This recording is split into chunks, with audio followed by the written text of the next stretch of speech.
வணக்கம் நேர்களே. இன்னைக்கு நாம பார்த்துட்டு இருக்கிறது சனிப்பெயர்ச்சி 2025. இந்த 2025ல மார்ச் மாதம் சனி பகவான் 30ஆம் தேதி பயிற்சி ஆகிற கும்ப ராசியிலிருந்து ஜென்ம சனியாக இந்த மீன ராசிக்கு பயிற்சி ஆகிறார். இன்னைக்கு நம்ம மீன ராசி என்பர்களுக்கு தான் பார்க்க போறோம். மீன ராசி என்பர்களுக்கு ஜென்ம சனி 7.5 சனி ஏற்கனவே 2 வருடங்கள் முடிஞ்சிட்டு இப்போ அடுத்த ஒரு மிட் பாயிண்ட், அதாவது ஜென்ம சனியாக இருக்கும்போது என்னென்ன ஒரு மாற்றத்தை, என்னென்ன மாதிரியான ஒரு மனநிலைகளை உங்களுக்கு கொடுக்க போறாரு அப்படின்றதுதான் நம்ம இந்த இடத்துல பார்க்க போறோம். ஏன்னா ராசி பலன் அப்படின்னு சொன்னாலே இந்த ராசிக்கு, மீன ராசிக்கு இந்த சனி பெயர்ச்சியினுடைய பலன்கள் அப்படின்னு சொன்னாலே உங்களுடைய மைண்ட் செட் இந்த 2.5 வருடத்துல எப்படி இருக்க போகுது, நீங்க எதை நோக்கி பயணிக்க போறீங்க, என்னதான் உங்களுக்கு நல்லது நடந்தாலும் உங்களுடைய மனநிலை எப்படி இருக்க போகுது அப்படின்றதுதான் நம்ம இந்த இடத்துல பார்க்க போறோம். இந்த காலகட்டம் உங்களுக்கு ஒரு நல்ல ஒரு வளர்ச்சியை கொடுத்தாலும் சனி பகவான் கண்டிப்பாக சில சிரமங்களுக்கு இடையில ஒரு வளர்ச்சியை கொடுப்பாரு. ஏன்னா எல்லா மீனராசி அன்பர்களும் இருக்கிறாங்க. எல்லாருக்கும் ஒண்ணு போல எல்லாரையும் தெருவுல கொண்டு வந்து விட்டுருவாரா அப்படின்னு கேட்டீங்கன்னா கிடையவே கிடையாது. அவர்களுடைய தசா புத்தி, அவர்களுடைய சுய ஜாதகம், அடுத்து அந்த ஜாதகத்துல இருக்கக்கூடிய அந்த சனி பகவானினுடைய நிலைகள், குருவினுடைய நிலைகள், இந்த மாதிரியான அமைப்புகளை பொறுத்துதான் அந்த சனி பெயர்ச்சி இந்த மீன ராசி அன்பர்களுக்கு பொருந்தும். அதனால இந்த மீன ராசி அன்பர்களுக்கு பாத்தீங்கன்னா சில பேருக்கு வளர்ச்சியை கொடுத்தாலும் நிறைய பேருக்கு ஒரு 60% மக்களுக்கு பாத்தீங்கன்னா உங்களுக்கு ஒரு சிரமம் கலந்த சில மனநிலையை கொடுக்கக்கூடிய ஒரு நேரமாக தான் இருக்கும். காலபுருஷனுக்கு 12ஆம் இடமான அந்த மீன ராசியில அந்த குருவனுடைய இடத்துல சனி வர்றார். அதனால நிறைய மீனராசி என்பவர்களுக்கு நோய் தொந்தரவுகள் அதிகமாக இருக்கும். அந்த நோய் தொந்தரவுகள்ல இருந்தும் உங்களுக்கு நிவர்த்தின்றது கண்டிப்பா கிடைக்கும். விரயம்னாலே பாத்தீங்கன்னா கண்ணா பின்னான்னு செலவு பண்றது. மீனராசி என்பவர்களை சொல்லவே வேண்டாம். நான் அவனுக்கு ஹெல்ப் பண்றேன், நான் இவனுக்கு ஹெல்ப் பண்றேன், எங்க வீட்டுல ரொம்ப கஷ்டப்படுறவங்க அவங்க இருக்கிறாங்க, அவங்களுக்காக என்னுடைய வருமானத்துல பாதி அவங்களுக்காக கொடுக்குறேன், பட் ஆனா நான் என்னவோ கடன் வாங்கிட்டு தான் இருக்கிறேன் அப்படின்ற மாதிரியாக மற்றவர்களின் நலனுக்காக அதிகமாக உழைப்பவர்கள் இந்த மீனராசி என்பவர்கள் தான். அந்த உழைச்சு ஏமாறுபவர்களும் மீனராசி என்பவர்கள் தான். அந்த அளவிற்கு அந்த காலபுருஷனுக்கு 12ஆம் இடம்னு சொல்லும் போது அந்த விரயஸ்தானம் ரொம்ப ஹெவியா வேலை செய்யும் இந்த மீனராசி என்பவர்களுக்கு தான். அப்படி இருக்கும்போது நீங்க எப்படி இருக்கணும்? ரொம்ப கேர்ஃபுல்லா இருக்கணும். யாரையும் நம்ப கூடாது. இனிமேலாவது நம்பாம இருங்க. அதே சமயத்துல ஏன்னா இப்ப தெய்வத்தை வழிபாடு தவம் இருந்து நாள் கணக்குல தவம் இருந்து வழிபடக்கூடிய யுகமே கிடையாது. இது கலியுகம்.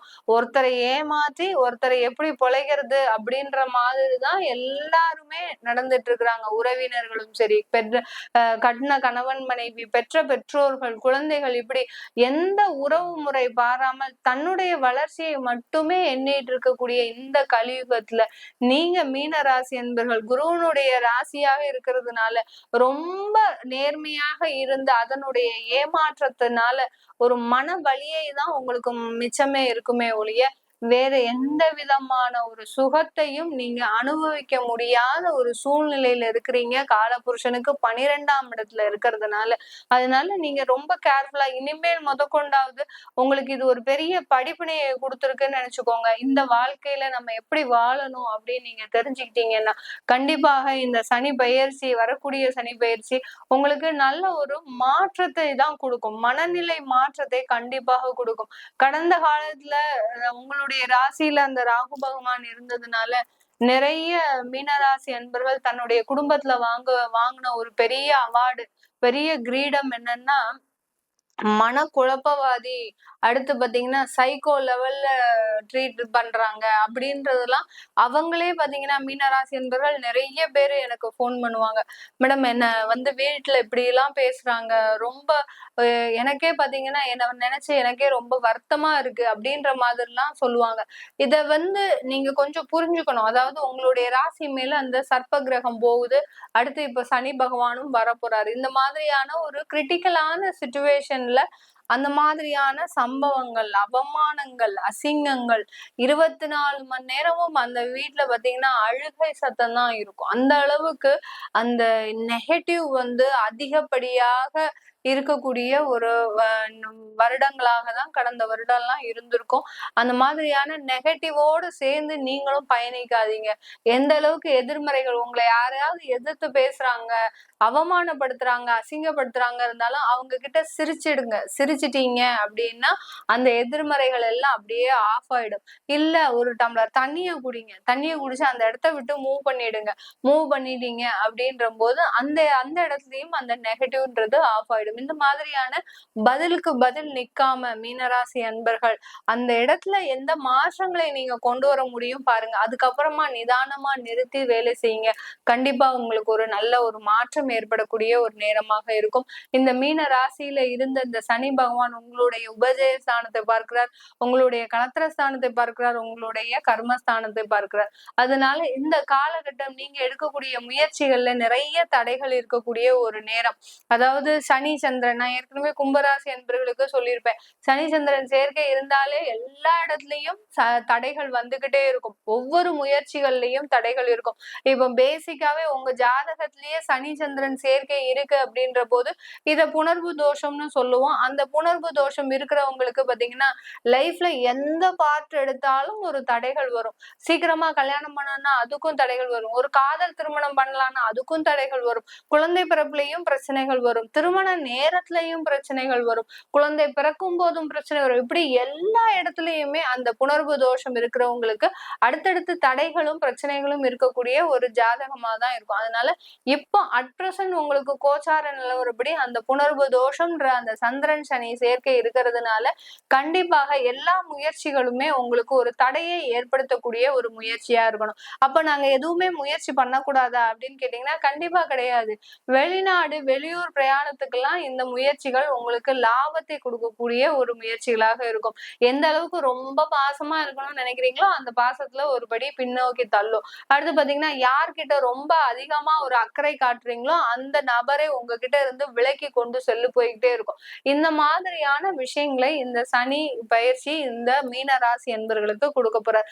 அதனால நான் கணவர் மேல ரொம்ப பாசமா இருக்கேன் மேடம், ஆனா அவர் என்னை புரிஞ்சுக்கவே மாட்டேங்கிறாரு, எப்ப பார்த்தாலும் அடிக்கிறாரு, எப்ப பார்த்தாலும் கோவப்படுறாரு, சில சமயத்துல தன்னைத்தானே தாக்கிக்கிறாரு, என்னைய நான் ஒண்ணுமே சொல்லியிருக்க மாட்டேன், ஆனா பாத்தீங்கன்னா அவரே தாக்கிக்கிட்டு என்ன பேசவே விட மாட்டேங்கிறார். இந்த மாதிரி எல்லாம் ஒரு விதமான ஒரு பயத்தை அந்த மனதுல ஒரு பயத்தை எப்போதுமே இருந்துகிட்டே இருக்கும். இன்னைக்கு என்ன நடக்க போதோ, இன்னைக்கு நம்ம வீட்டுல என்ன நடக்க போதோ. சில சமயம் அலுவலகத்துல போகும்போது உங்களை அறியாமலேயே நீங்க அந்த அலுவலகத்துல கத்துறது, தேவையில்லாத உயர் அதிகாரிகளை பார்த்து பேசுறது, இந்த மாதிரி எல்லாம் தேவையில்லாத அந்த கருத்துல, அதாவது உங்களுடைய பேச்சுல நிதானம் இல்லாம பேசக்கூடிய ஒரு சூழ்நிலையாக இருக்கும் இந்த மீனராசி என்பவர்களுக்கு. அதனால அதெல்லாம் ரொம்ப கவனமா, யார் என்ன சொன்னாலும் சரி சரின்னு தலையாடிட்டு, அவமானப்படுறீங்களா, அசிங்கப்படுறீங்களா, எல்லாம் இறைவனுக்கே அப்படின்னு சொல்லிட்டு அந்த அவமானத்தையும் அசிங்கத்தையும் என்னென்னலாம் திட்டினாங்களோ அதை அப்படியே உள்வாங்கிக்கோங்க. உள்வாங்கிட்டு ஒரு கோயில்ல போய் உங்களுக்கு பிடிச்ச தெய்வத்துக்கிட்ட போய் அந்த வாங்கினது எல்லாத்தையும் அவர் பாதத்துல கொட்டிடுங்க. இந்த மாதிரிலாம் உன்னைய திட்டிருக்கிறாரு அப்படின்னு சொல்லி அந்த தெய்வத்துக்கிட்ட போய் சொல்லுங்க. கண்டிப்பாக உங்களுக்கு உண்டான ஒரு மாற்றங்கள், அது எந்த ஜென்ம சனியாகட்டும், பாத சனியாகட்டும், விரய சனியாகட்டும், அஷ்டம சனி, எந்த சனியானாலும் தெய்வத்துக்கிட்ட எந்த சனியும் வேலையே செய்யாது. அதனால அந்த தெய்வ சரணாகதியை அடையும் போது நீங்க மீனராசி என்பவர்களுக்கு எந்த விதமான ஒரு துன்பமும் வரவே வராது. யார் என்ன வேணாலும் சொல்லட்டும், இந்த பிரபஞ்சமே உங்களுக்கு எதிர்த்து நிக்கட்டும், ஆனாலும் என்னுடைய முயற்சி எல்லாமே அந்த தெய்வத்துக்கிட்ட இருக்கக்கூடியதுதான் அப்படின்ற மாதிரியான முயற்சிகளை செய்யுங்க. கண்டிப்பா உங்களுக்கு தேவையான மாற்றங்கள் உங்களை தேடி வருவதற்கு உண்டான ஒரு நேரமாக தான் இந்த மீனராசி என்பவர்களுக்கு இருக்க போகுது. அடுத்து வேலை சம்பந்தமாக சொல்லணும். ஏன்னா மீனராசி என்பவர்கள் நிறைய பேரு மேடம் எங்களுக்கு வேலை சம்பந்தமா சொல்லுங்க மேடம், ரொம்ப கஷ்டமா இருக்கு, எங்களுக்கு என்னுடைய உயரதிகாரிகள் ரொம்ப எனக்காக சப்போர்ட் பண்ணி இத்தனை வருஷ காலமா கொண்டு வந்துட்டாங்க, ஆனா அவருக்கும் மேல இருக்கக்கூடியவர்கள், எங்களுடைய வேற பிரான்ச்சஸ்ல இருக்கக்கூடியவங்க, அவங்க எல்லாம் பாத்தீங்கன்னா என்னை எப்படியாவது வேலையை விட்டு தூக்கணும்னு கங்கணம் கட்டிட்டு நிக்கிறாங்க. இந்த மாதிரி இடத்துல நான் என்ன பண்றதுன்னே தெரியல, நான் வேலைக்கு போனா எனக்கு வேலை கிடைக்குமான்றதும் தெரியல. கிட்டத்தட்ட ஒரு 5 வருடங்களாக நான் இந்த மாதிரியான ஒரு சிச்சுவேஷன்லயே இருக்கிறேன். இப்படி எல்லாம் இந்த வேலையில ஒரு தினசா ஒரு பிரச்சனையை வச்சு வச்சிருப்பாங்க. ஒவ்வொரு மீனராசி என்பர்களும் போய் கேட்டீங்கன்னா நீங்க ஒரு சர்வேயே எடுக்கலாம். இவங்களை வேலைக்கு போகக்கூடிய இடத்துல உங்களுக்கு என்னென்னலாம் நடக்குது அப்படின்னு சர்வே எடுத்தீங்கன்னா மேக்சிமம் பாத்தீங்கன்னா இந்த மாதிரியான பிரச்சனைகள் தான் நிறைய இருக்கும்.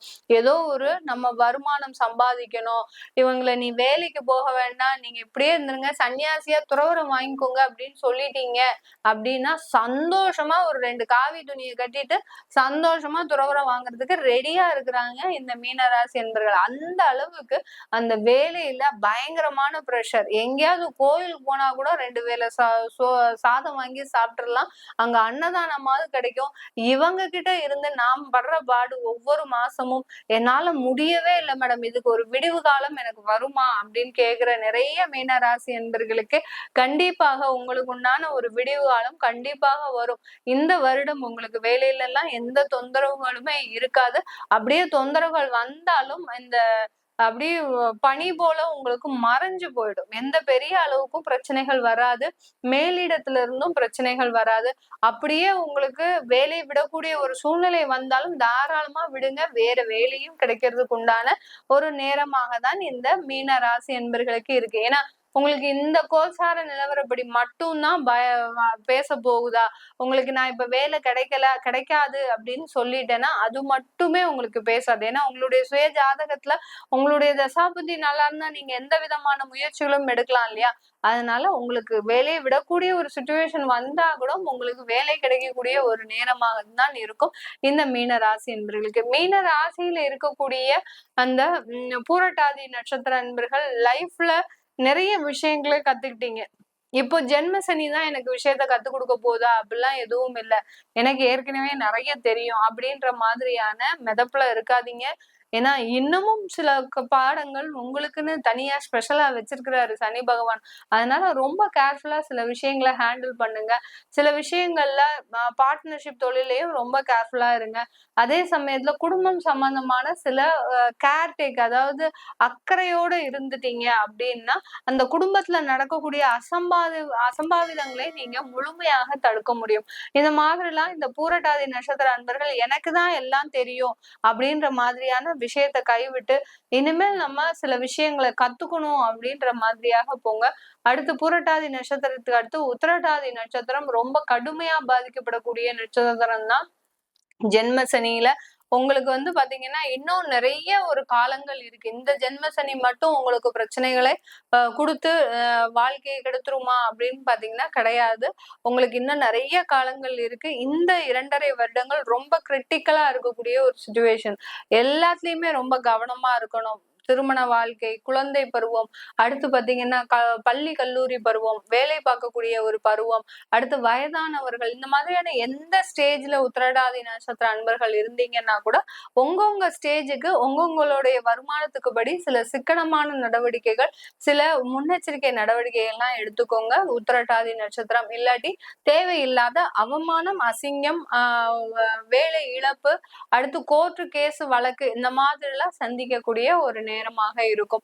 அடுத்து கடைசி நட்சத்திரம் ரேவதி நட்சத்திரம். ரேவதி நட்சத்திரத்துல இருக்கிறவங்க நீங்க வேலைக்கு போகக்கூடிய நேரம். யாரெல்லாம் வேலை இல்லாம இருக்கிறீங்களோ, பெண்களாக இருந்தாலும் ஆண்களாக இருந்தாலும் சரி, புதுசா வேலைக்கு போகக்கூடிய நேரம். தொழில் ஏதாவது இருக்கு, நான் அந்த தொழிலை மூடி பல வருஷம் ஆச்சு, புதுசா வேலைக்கு போலாமா அப்படின்னு கேட்டீங்கன்னா வேலைக்கு போகக்கூடிய ஒரு தருணமாக தான் இந்த ரேவதி நட்சத்திர அன்பர்களுக்கு இருக்க போது. இது எல்லாமே நம்ம கோச்சார நிலவரப்படி பலன்களை கணிச்சு சொல்லியிருக்கிறோம். உங்களுடைய சுய ஜாதக பலன்களை தெரிஞ்சுக்கணும் விருப்பப்படுறவங்க கீழே இருக்கிற நம்பருக்கு வாட்ஸ்அப்ல அப்பாயின்மெண்ட் வாங்கிக்கிட்டு நீங்க என்கிட்ட கன்சல்ட் பண்ணிக்கலாம். உங்களிடமிருந்து விடைபெறுவது உங்கள் ஆஸ்ட்ரோ பூர்ணா. நன்றி, வணக்கம்.